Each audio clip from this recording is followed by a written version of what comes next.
Hi, today I'm going to show you how to remove the fuser on an HP LaserJet 1320.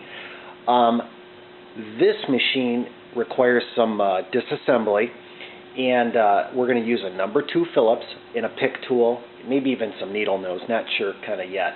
I'm going to probably do this video in multiple parts. It does take a little time, and give yourself definitely some good work area.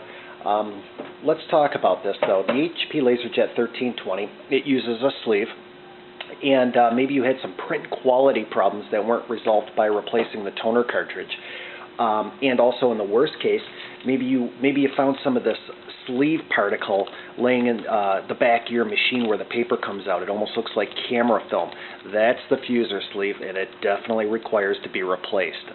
You can replace the sleeve, or you can just purchase another fusing assembly. But believe it or not, this little model definitely requires to be disassembled in order to get to that fuser. It's not that easy. It's not like some of the other HP LaserJet models where you open up the back door, a couple screws, and it comes out at you. This one requires disassembly. Let's get started. First thing I like to do is remove the left and the right cover panels, and we're going to open up the toner access cover, remove your toner, and of course all your plugs. And what I like to do is on the connectivity side, there's a couple little indentations. Let's pull from these indentations and remove the cover plate. That'll expose the formatter. Then let's do the other side.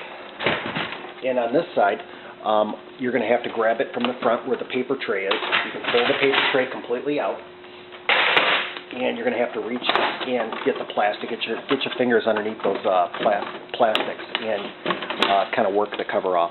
I grab right from here and pull back on it. Okay, now we have the lid assembly in the rear door. And on the rear door, we're going to have some screws. And there's going to be 2 on the left.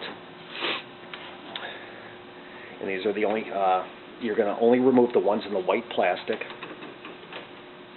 Yeah, this repair, for such a small machine, you'd think it would be easy, but it's really, it's quite detailed. 2 screws on the right side. Again, our goal now is to remove the back cover. And to just expose the fuser, it does require probably about a good 10 minutes of work. Okay. Right now, we can pull the back door off. A little clip down at the bottom left, and there it is. Back door is off. We're starting to be able to see the fusing assembly right now. A couple pressure release locks that are going to have to go back, that we're going to have to position and put the rear cover back on. 2 screws, they're black screws that hold the lid assembly on. This is the same exact repair if you have an HP LaserJet 1160, except your printer is white. Okay. Now, when we turn the printer around, there's 2 screws also in the front for the lid assembly too. One is on the right side, another black one, and then there's a larger silver one on the left side, but it's not in front of you. You got to actually see it from the side, and it's right here. Yeah, they just sold so many of these machines, and the problem is, requires this whole fusing assembly to just be taken out.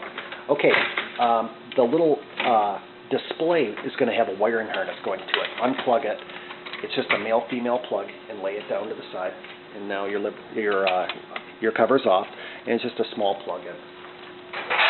Give yourself some room on this today.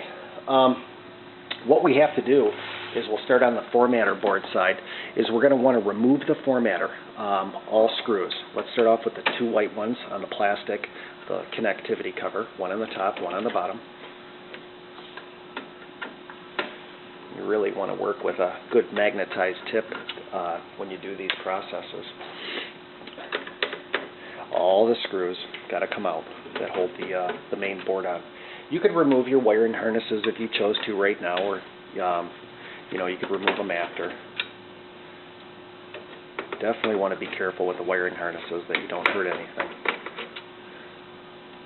And again, I'm just going to carry this video as far as I can, then I'll stop it, and then we'll go into a new part.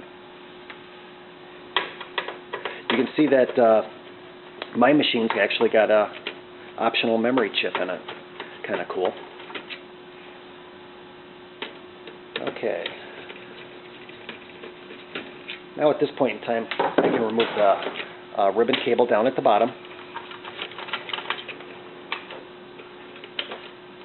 Ribbon cable at the top, and then you got 3 plugins. And there's the formatter board right there, nice and easy. Okay, I'm going to stop this video right now, and then we're going to go to part 2.